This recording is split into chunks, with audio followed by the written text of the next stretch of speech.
clearly have not witnessed the engineering feat of Johnny Ives over at Apple. Well, no longer at Apple, actually. The guy left. Mm.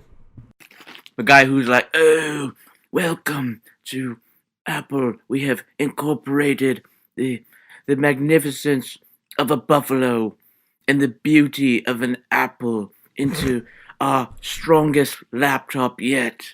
That guy, he's gone. Yeah. Sure. Apple. Strong. Uh-huh. Yep. No. What? Apple's He's gone. I said well, you were saying that I was making like, fun of him. I was making fun of him. I got Dude that. was and over-aggrandizing. I'm just so anti-Apple that I ignored your jokes and was making jokes on Apple themselves because they really do fancy themselves incredibly strong machines, even though they use technology that's like gimped by 2 or 3 years, so that way they can have a constant 6 to 8 month cycle of models, which is fucking brilliant business-wise. But yeah, no, fuck Apple. Calm down, buddy. You're too passionate about it. I know. My it's that hatred, you know. Even my wife talked about hatred on yesterday's episode of Good Morning, everybody. Welcome to LR Mornings with Kyle and Jammer. I am Kyle. I am Jammer, and forgive me for eating in your ears. You know, I've actually embraced the casual nature of this. I'm not sure if you noticed. I've definitely eating I'm fucking a couple down with it. episodes ago. This is literally you're having breakfast with me, breakfast and coffee. Yeah. It's kind of the way it is. I had to grab Starbucks this morning. Oh man, I went to the reason why I was gone yesterday. And I usually, whenever I'm off, it's usually because like, I'm doing something that's important. Not yesterday. Yesterday, I was at Cedar Point with my wife. I knew it. I called you a slacker, and I was right. Yeah, I heard. But yeah, I basically, my wife, we've been wanting to go to Cedar Point for a while because she grew up in the Midwest. I did not. Yes. And we're leaving soon.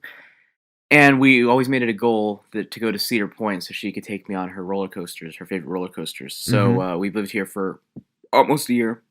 Haven't gone yet. And now we basically, it's crunch time. We have less than a month until we're leaving, which is why my recording situation is going to be a bitch over the next month. Because literally the next 3 months, I have a wedding next week. I have San Diego Comic-Con the week after, which we'll be covering. And then I'm moving the week after. So this is going to be one hell of a crunch time for us. Anyway, the point is, I went to Cedar Point because we had to get there before I left, and it was a fantastic time. I feel like an old man. I'm sore. My fucking voice is not gone, but fucked up. So, 3 questions. First and foremost, did you get on Dragster? No, because the line was long, and Kirsten said that the ride wasn't really worth it. It's like it goes fast and then it's done, and then it's like, I didn't even have time. But it's incredibly intense. So yeah. All right, number 2. Did you get on Millennium Force? I did. That was the first one we went on. That was a great ride, right? That one's intense as shit. It's fucking amazing. I was on it and I felt like floaty afterwards. It was weird. Like it was an intense roller coaster. That was good. And then third question, out of everything you rode, what was your favorite? You know what? There's one called Maverick. Have you read that one? Oh, yes. Maverick was great. I think that may have been my favorite ride. Also, Gatekeeper. Have you rode that? Yep. It's not my favorite. It's a smooth and very pretty ride. Like rides that can be pretty. It's one of those. Yeah. It was a weird sensation when we went upside down on that first drop, and I was like, okay. Yeah. And you realize it's gonna be kind of different. Did you do the wooden hybrid coaster, Steel Vengeance? Steel? No, that also had a long line, so we're like, F that. Yeah.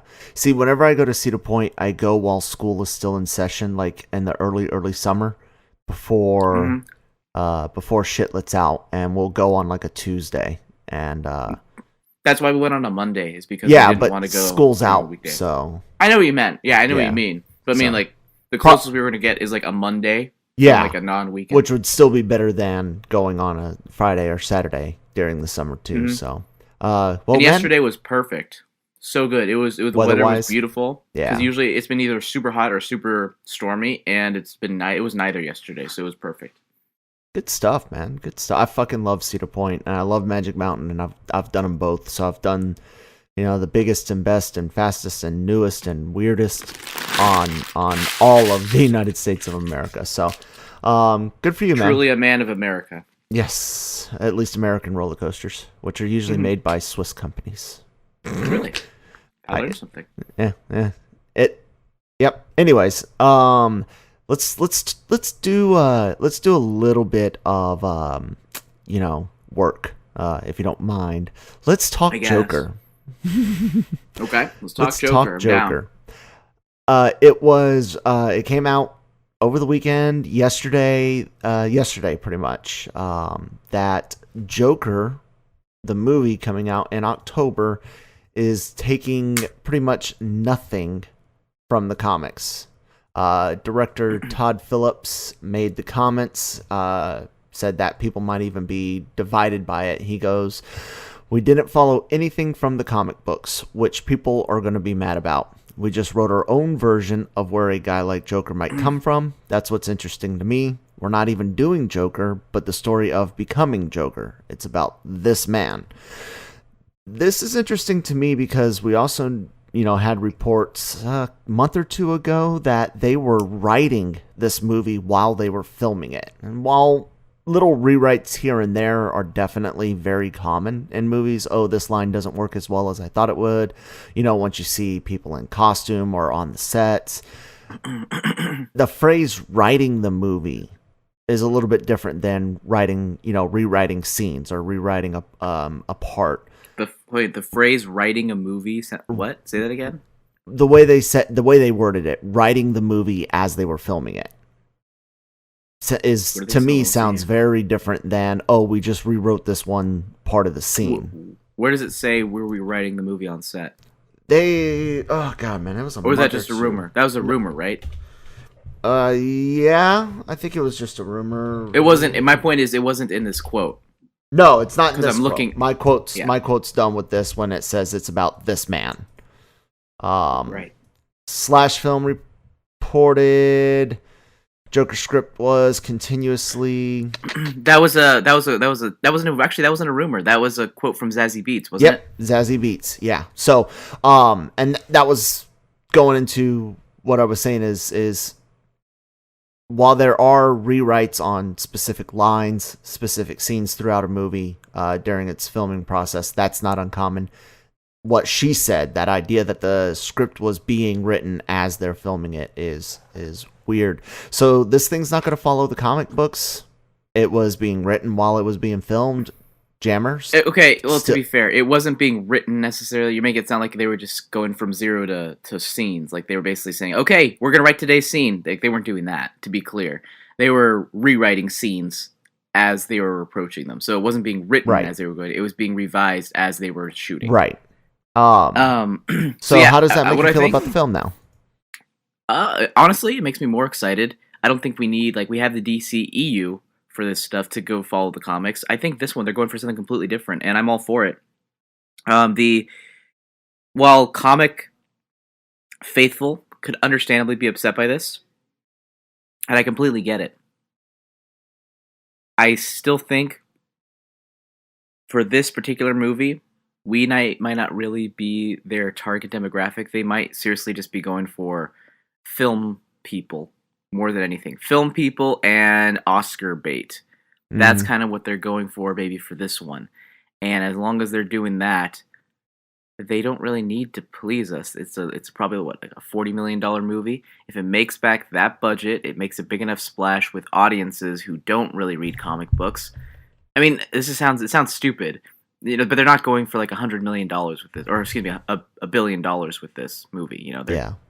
They just want to get some prestige, make a nice profit, but I don't think they're looking to break any records with this one. So I say it's admirable. It's interesting. I think it's almost what Warner Brothers does best, is letting sort of the filmmaker shape the actual movie itself. I think it's cool that we're gonna get something different and new, but I could also understand the other side of it. I like it personally, but I understand people who don't.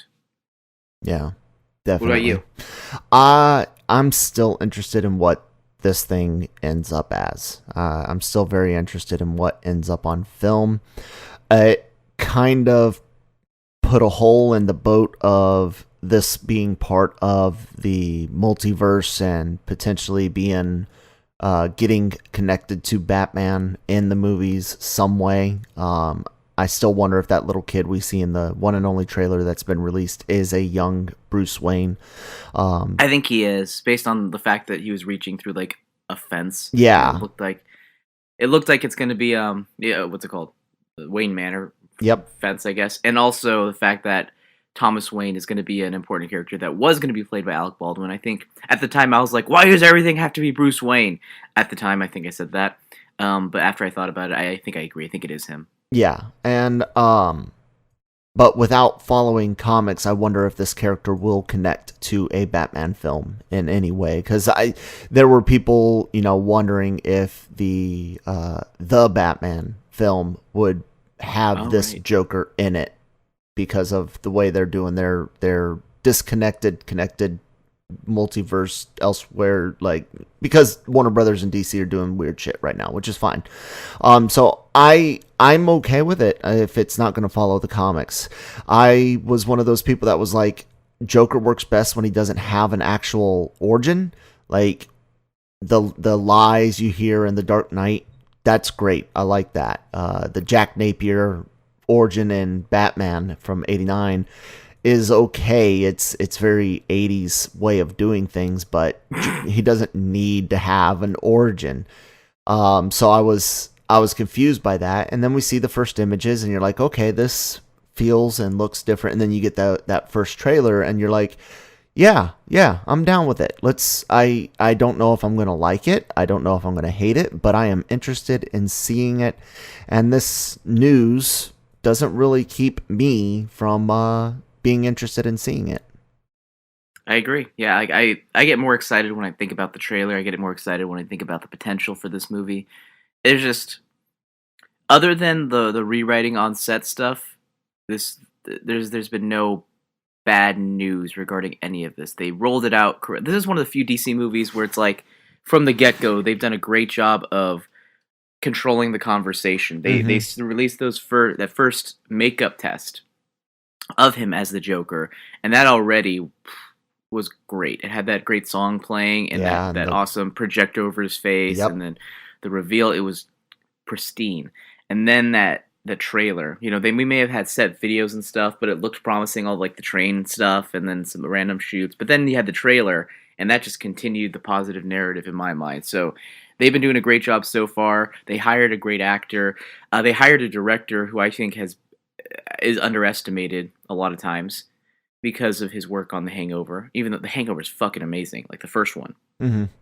And honestly, the second one, if it wasn't a repeat of the first one, I think, would have been about as good as the first one, The third one, not really. But the first two, I think, ultimately are decent mystery movies that show the director can do more than just comedy. Yeah. And I'm really excited to see him flex that muscle in this one with an amazing actor and hopefully an amazing script. But yeah, once again, the rewrite does make me a little nervous. But I don't know. I guess it kind of reminds me of something like Terrence Malick, so to speak. No, not necessarily this is going to be as pretentious as Terrence Malick movie, but where it's not as important specifically what is being said as much as the emotion that each scene conveys about the state of mind of the character. So it's all about letting the actors discover what that is and kind of let them feel things out as they go into production. So with that in mind, as long as they kind of say like, okay, we end this scene on this, we start the scene on this note, we end the scene on that note, and then here is where the character kind of takes us, the characters take us, I think that's fine. It's a different type of piece, I went off on a tangent there. No. I mean, that's absolutely fine. It's going to be, I think the very best word for this is interesting, because that, things can be interesting and be bad, things can be interesting and be good, things can be interesting and be meh. Either way, I think it's going to be an interesting film. I will be seeing this in October at some point when it comes out. I'm not sure if it's an opening weekend film because I don't know where I'll if I'm on my way to New York Comic Con or not when it hits. I don't remember the dates, but it's definitely a film that I plan on seeing. So, yeah, Joker. Let us know what you guys think about the news about not being comic accurate. So I know me and you've discussed Ghostbusters before, but we got some casting news. Okay. This is news to me because I didn't hear about this. You didn't hear about this. Okay. No. So Seth wrote up a piece yesterday on 2 new young cast members joining the third Ghostbusters film coming out in 2020, which is being directed by Jason Reitman, who is Ivan Reitman, the director of the original 2s. It's his son. The 2 kids that they cast are Logan Kim and Celeste O'Connor. Reitman had this to say about them.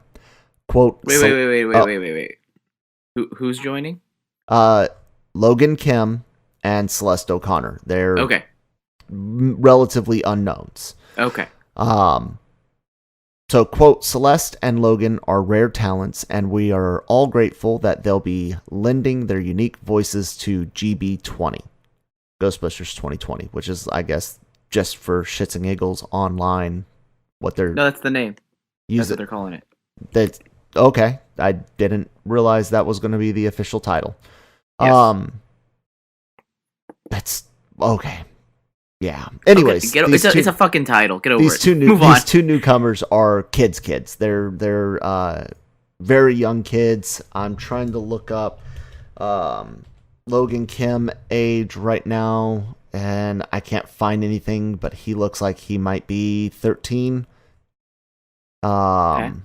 And Celeste O'Connor, she also looks to be in that age, that 12, 13. No, actually, she is 20. Jesus.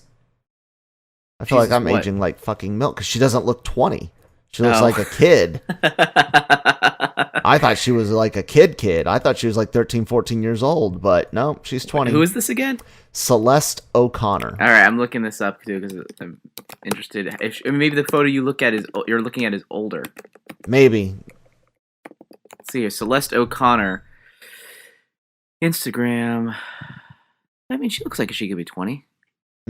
Oh, nope. Some photos looks like she looks kind of has Yeah, I could see it. I could see what you're saying.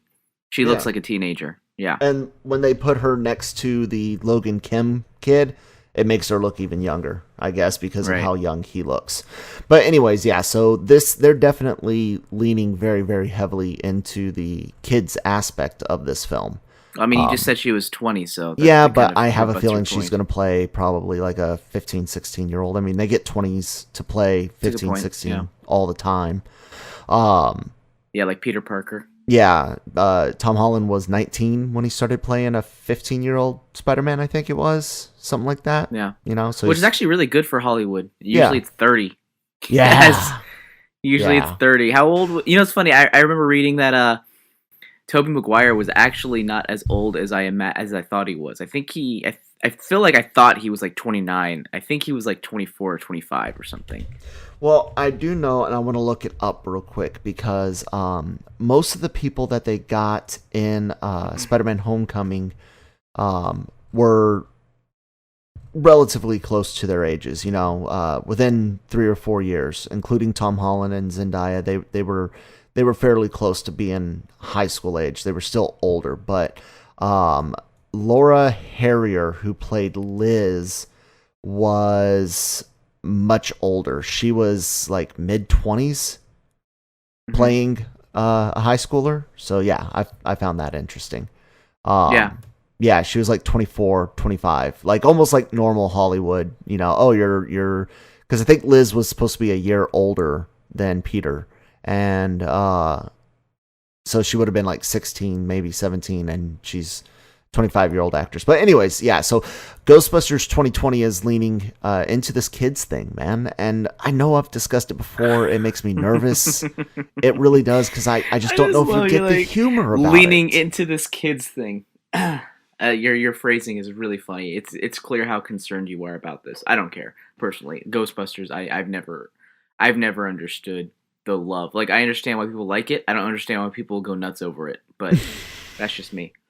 My son in the last couple of weeks finally watched all the way through without getting scared the first Ghostbusters film. Watched it all. Even kept his eyes uncovered during the librarian ghost scene, which was great. I was so proud of him. He liked it. And then a few days ago, we watched Ghostbusters 2. Meanwhile, he's like, every few months, my dad keeps trying to make me watch this scary ghost movie. Well, he's like, maybe if I just sit through it, he'll stop. Well, here's the funny thing. He's basically forcing himself. This is my backstory for him. Here's the funny thing. We went and saw Shazam in theaters in April. We had no idea. Like, I had no idea what the Seven Sins scene would be like in the boardroom. Yeah. You know, that could be pretty fucking scary, you know? Yeah, absolutely. And he was fine through that shit. So it put in the back of my mind, hey, try to show him Ghostbusters again. And then I just kept forgetting until a couple weeks ago. And then he watched Ghostbusters 2. And of course that one's sillier, it's more kid friendly, and yeah, he loved it. He loved Ghostbusters 2. He liked the dancing toaster scene, which that's one of the scenes I loved as a little kid. But as an adult, I get why Ghostbusters 2 didn't work. As a kid, yeah, I loved it. But as an adult, I loved it as a kid too. I loved it as a kid. Yeah, I loved it. Basically, I think I stopped. I watched 1 and 2, and then the cartoon, and I think maybe around 7 or 8, I didn't watch it. Yeah. And then I watched it probably back in 2016 before the reboot came out, and I was just like, yeah, I don't get it. Like, it's fine. Like, I liked it as a kid, but it's like it's nothing special to me. I mean, the comedy, yeah, like the dry humor, I understand why it's appealing. I don't understand why it needs the fan fervor it gets. I don't understand why you etched it on your body. I think you need to get that checked out. This movie, Ghostbusters, the original, gets me every bit as giddy as, because I just recently rewatched Star Wars Episode 4, A New Hope. Nick, you have to deal with that title. And then it's called Star Wars: A New Hope now, so you're gonna have to get. I know we don't do the episode things. I know. Yeah, so you can't correct someone else's use of a title, and then criticize still someone and then do it yourself. On my DVD case, it says Star Wars Episode 4: A New Hope. Hope. And then technically on the VHS tapes from the day, it's Star Wars. It just said Star Wars. I know. Yeah. I know. So I just like fucking with Nick. Come on, man. It's fun. I'm not. I'm an equal opportunity offender here. No, you gotta get your shit together. You gotta be consistent. Otherwise, you just open yourself up for criticism. Fine then. Star Wars: A New Hope. Suck it, Nick. There is that good That's now? Good. Yes, it's good. I get every bit as giddy with Star Wars: A New Hope as I do Back to the Future, as I do with Ghostbusters 1. Still to this day, like the fandom within me, the geek within me, just gets all sorts of fucking happy and giddy. It's a trip back to happier times before I was falling apart and could barely, do anything physically anymore. It's awesome, and I don't get how you don't. I don't get it. I don't. I mean, it sounds specifically like it has to do with some very specific personal memories and experiences. So that's just the movie itself I thought was amazing, and I was huge. I mean, like I'm definitely not criticizing you for liking the movie a lot. I'm just surprised with the amount of, because considering what happened to Ghostbusters 2016, the moment that it was announced it was going to be an all-female cast, I assume, like, you would think that it's something on the level of Star Wars or fucking Marvel Cinematic Universe, but instead it's just Ghostbusters. But for some people, this is on the level. I understand. I'm just saying it's not. I'm just God. Sorry. I can't help it. Yeah. Obviously, this is all subjective, but objectively, Ghostbusters is no Star Wars. Yeah. Well, people cosplay and do all that good stuff with it, but that's very true. So because you don't like the original Ghostbusters, and not saying that I know. Well, yeah, I don't mean not I like think it's it. fine. That you're not a super fan like I am. No, I'm not. Okay, so there's the good phrasing. You're not a super fan of Ghostbusters, the original, like I and millions of others of good people are. Mm-hmm. You are interested. Are you more interested in 2020 because of the potential to be different, because of the kids, because of the approach that they seem to be taking? Because we really don't know a lot Mm-hmm. of specific details other than these castings. Does that make you more interested in this one by chance? I don't know if I'm more interested. I'm definitely open though. Like when you go like, oh yeah, they're hiring these kids, and I'm more to myself thinking you're right about one thing that doesn't seem like they're going for the same style as the original movie. Um, and I'm also wondering like, okay, this has me a little bit interested to know what are they doing with this. From what I heard, the one of the lead teen girls is going to be like really sort of dry humored and in that way. So in my head, I'm thinking, are they going to go for like the really dry humored little kid, which I think could be funny? Did you see that? This is not at all comparable, but the that one Dave Bautista comedy movie, you have that little girl who's like really dry humored. Did you see that? I think I No. showed you the trailer for that. Yeah, I you think did. you I showed me think the trailer, but I didn't see the movie. no, I didn't see, the movie hasn't come out yet. I don't Oh, think. okay. No, I'm just talking about the trailer where she says, Yeah, he's what like a was it? spy. He's like, figures yeah, it he's a out. spy. Like Yeah. at one point, there's this funny joke she says where, he says, "Oh yeah, it's all you can tell someone's lying not by their blood pulsing, but by the way they blink." And she's like, "Oh, like this, JJ. I believe when you that you don't. I believe when you tell me you didn't do steroids." And then she like blinks twice. It's really funny, sort of dry humor. Yeah. I'm wondering if they're going for something more like that, or if they're going even drier with it, or it more in keeping with the first movie. But regardless of what that character is going to be going through, what she's going to be like, it's very clear that that's not going to be the only thing they're going for. It's going to be different, Yeah. which it has me interested just because you imagine that Jason Reitman has, he grew up with this. He's had conversations with his dad about it. And I'm wondering, Mhm. like, what did have they had conversations about what his dad thinks people like about the original and what extra insight he's going to bring to the table, if at Yeah. all? Yeah. And then of course Sony being Sony. How much of Sony being Sony will be in this movie? I It's don't know. funny. When I saw Spider-Man Far From Home Yeah. and then Sony's logo came up, I was like, fucking Sony. Sony. Yes. Fucking Sony. Like I thought about you when it popped up, and I was just like, oh, Kyle, he probably rolling his eyes at that Sony logo at the very beginning. I do. But that was such a great movie. But Yeah, it was fantastic. you guys should if you have seen Spider-Man Far From Home, be sure to check out this week's episode of Breaking Geek Radio, the podcast, which did a very, very good in-depth review. And if you haven't seen it, but you want to know some feelings on it, last week, my wife and I did an LRMornings spoiler-free review. So check those out. Yeah. So, I listened to that. It was good stuff. I wish I was on. I wish I was available to say how much I love the movie, because I did love the movie. I thought it was great, and I really hope that Sony and Marvel Studios continue their deal. Yep, definitely. Well, that's gonna about do it for us today, Jammer. It's good to have you back on, man. Yeah, I'm glad to be Slacker. back. I'm going to be slacking again later, as I mentioned. In a couple of weeks, I'm going to be moving, so I'm not going to be writing while I'm driving across the country. So that's going to be another time we'll all be slacking. But hopefully you're prepared. I am. We're gonna have a couple different people filling in, including Brian, who's helped out with LRM Ranks It and been on Los Fanboys, and Christine again, because I've gotten some comments that people kind of like hearing what she has to say. So I think I did like her a lot. I think she's great. She has a great dynamic, and I just think having a female perspective really changes the dynamic of stuff, and it's great to have that extra perspective that we normally don't get. yeah, definitely. So make sure you guys are checking out LRMonline.com every single day for all your entertainment news needs. We cover everything.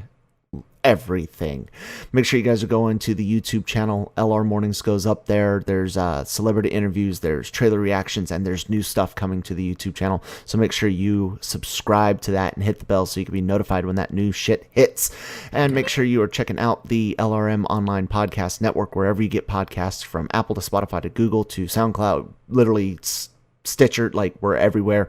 LR Mornings, Monday through Friday. Los Fanboys on Fridays. Breaking Geek Radio, the podcast on Mondays. LRM Ranks It. We got so much stuff going on. Like, share, subscribe. Like, share, subscribe. Leave some comments below. Tell us how we're doing. Tell us what you think about today's comments. Jammer, where can people find you at online? You can find me on Twitter at Jam the Writer, and of course, all of my film and TV writing at LRM Online. And you guys can find me at that Kyle Malone on Twitter, as well as pretty much almost everything I said about the website during the plugs. Thank you guys so much for tuning in, and we will talk to you tomorrow. Adios with a good microphone.